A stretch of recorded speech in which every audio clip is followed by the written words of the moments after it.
System کی beneficiary ہیں، نہ 9 مئی ہوتا، نہ جن کی حکومت قائم ہوتی. سوال سب سے بڑا یہ ہے. دوسری بات یہ کہ 2/3 میجورٹی دے دی گئی مخصوص نشستوں کے معاملے پر پی ایم صاحب کو. پھر ظاہر سی بات اگر یہ لوگ نہ اہل ہوتے تو سب سے بڑی اپوزیشن پاکستان پیپلز پارٹی ہوگی. ہمیں تو یہ بھی نہیں پتا کہ اگلے آئندہ 24 گھنٹوں میں پاکستان کا جو سیاسی مستقبل ہے وہ ہوگا تو کیا ہوگا. اللہ کر کے تو بھی مخصوص نشستوں والا کٹا مکا تھا، تو یہاں پہ پھر نشستیں خالی ہونے شروع ہو گئی ہیں. میرے خیال سے تو سارے پاکستانیوں کو ضمنی الیکشن کی تیاری کرنا شروع کر دینی چاہیے. اب دیکھیں یہ سارا کرائسس جو ہے یہ کیوں پیدا ہو رہا ہے؟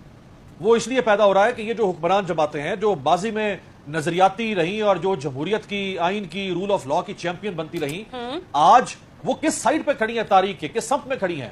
وہ جو ابراہیم عاشق نے کہا تھا نا کہ خود اپنے آپ سے لینا تھا انتقام مجھے، میں اپنے ہاتھ کے پتھر سے سنگسار ہوا. یہ جو سنگ باری ہو رہی ہے نواز شریف اور زرداری صاحب، یہ انتقام کی سنگ باری جو ہے وہ عمران خان پر نہیں ہو رہی ہے. یہ انتقام کی سنگ باری جو ہے وہ پاکستان کے اس پورے نظام کے اوپر آپ کر رہے ہیں.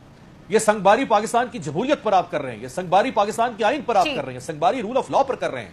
ہم پہلے بھی کوئی جمہوریت کے اعتبار سے کوئی بہت شاندار ہماری روایات نہیں تھی، لیکن جو ہماری پوٹلی میں کچھ بچا کچا مال پڑا ہوا تھا، جو کچھ ہماری روایات تھی، کچھ اقدار تھی، چلے ہم کئی بھرم کی حد تک ہی کہتے تھے کہ اس ملک میں عدلیہ ہے، پارلیمنٹ ہے، فلانا ڈمکانا، وہ جو بچی کچی پوٹلی تھی اس پوٹلی کو آپ نے خود اپنے ہاتھوں سے آگ لگا دی.